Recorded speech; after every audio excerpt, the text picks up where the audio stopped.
Kalau ditanya untuk apa sih pendidikan itu, apa sih tujuannya?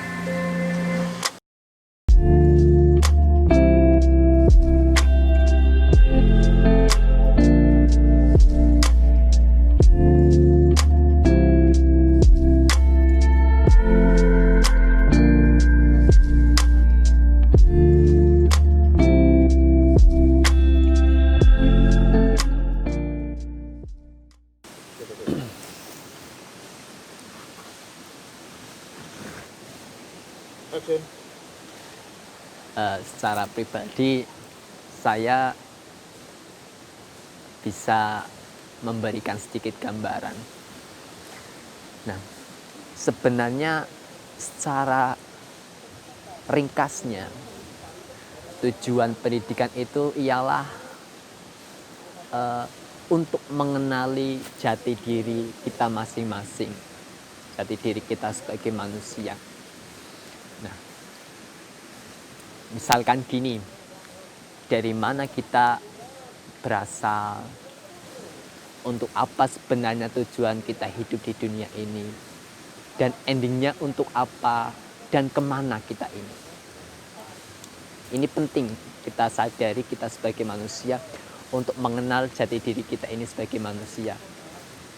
Karena itulah kita perlunya pendidikan yang mana saling berkaitan langsung dengan namanya juga ilmu, baik itu ilmu dari alam atau kitab suci, di mana baik itu ilmu empirik ataupun yang lain.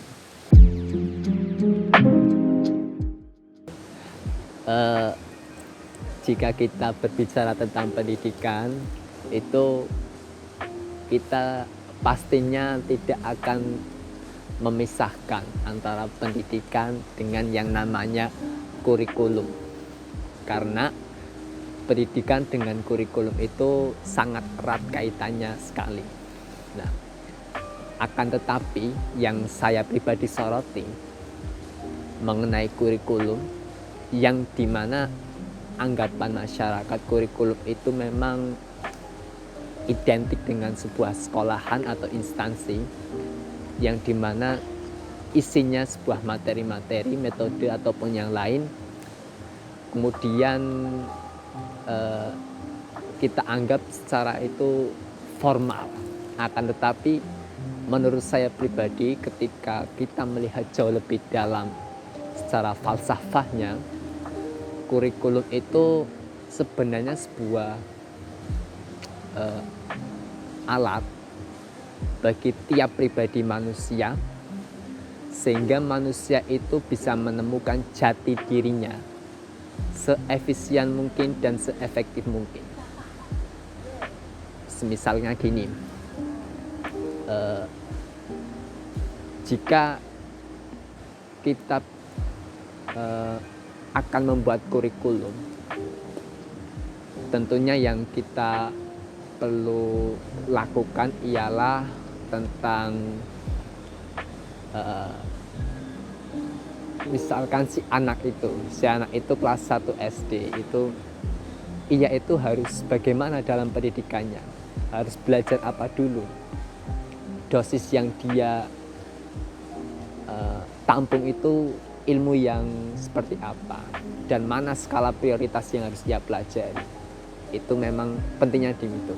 Jadi skala prioritas yang mana dia harus pelajari dan ia dididik, itu memang namanya kurikulum. Jadi kurikulum itu agar menciptakan, mendidik manusia secara step by step.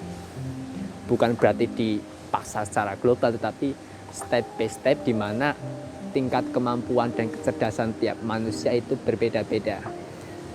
Baik berbeda karena pengalaman ataupun yang faktor yang lain.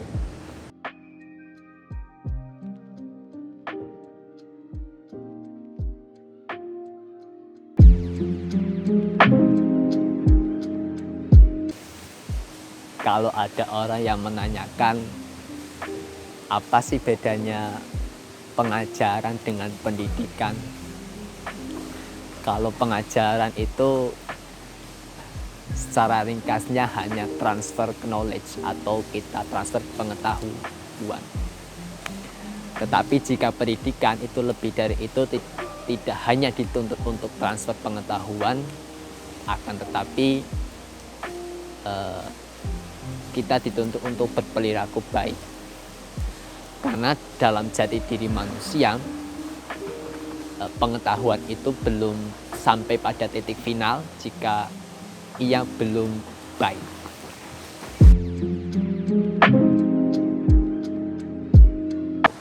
Tugasnya bagi para yang berkecimpung dalam dunia kurikulum, akan tapi kita bagi manusia sendiri perlu setidaknya mengerti apa sih ilmu yang pertama kali kita harus pelajari atau kapan sih.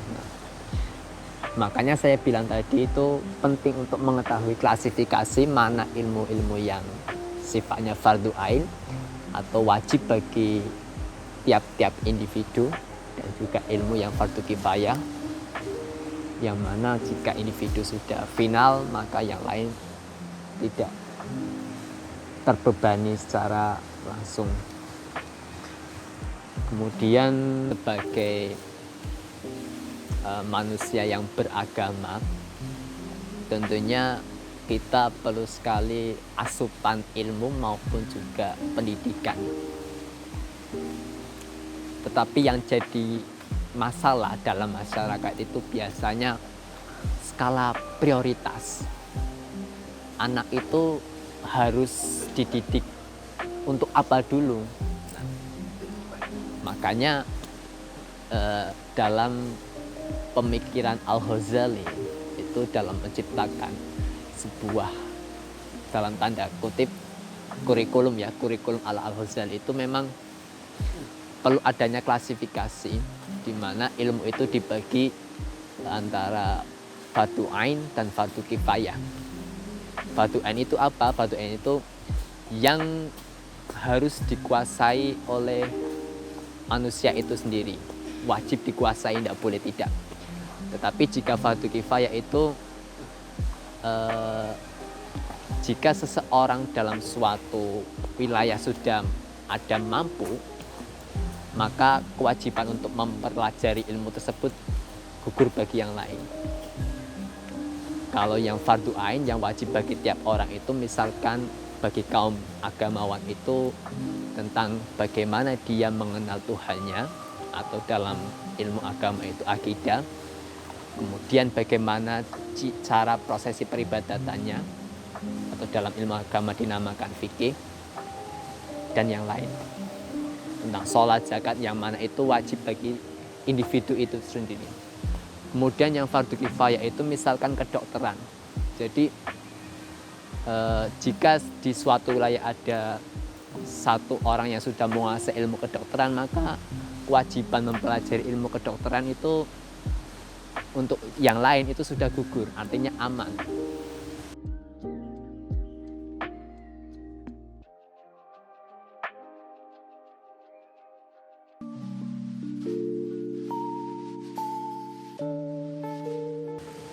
Jadi jika kita berbicara tentang pendidikan, bukan hanya pengajaran, itu tidak mungkin lepas apa yang namanya etika.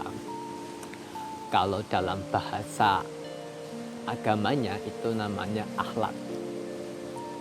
Jadi seorang itu belum goal atau belum sampai dalam proses didikannya itu jika hanya dia menguasai kebidangan ilmu tetapi kosong dalam etika ataupun akhlak. Terus apa sih pentingnya etika dan akhlak? Jika kita berbicara tentang akhlak atau moral, sebenarnya itu penting sekali bagi kehidupan seorang dalam bersosial sehari-hari. Misalnya bagi ada Jawa itu kan sangat menjunjung tinggi apa itu moral, apa itu akhlak. Ketika ilmuwan yang kosong akan etika dan akhlak, ketika dia bersosial itu akan terasa kurang. Karena apa? Menurut saya pribadi, etika dan akhlak itu cenderung lahir dari hati nurani, di mana dalam hati nurani itu memancarkan kebaikan yang mana ditujukan untuk membentengi ilmu tadi, sehingga dalam berilmu kita tidak semena-mena atau seenaknya sendiri, atau menciptakan sesuatu yang malah menimbulkan kerusakan. Itu perlunya etika. Dan lebih dalam itu, untuk mengasah etika atau hati sanubari akhlak itu ada metode dalam agama namanya tasawuf. Mungkin itu sangat penting.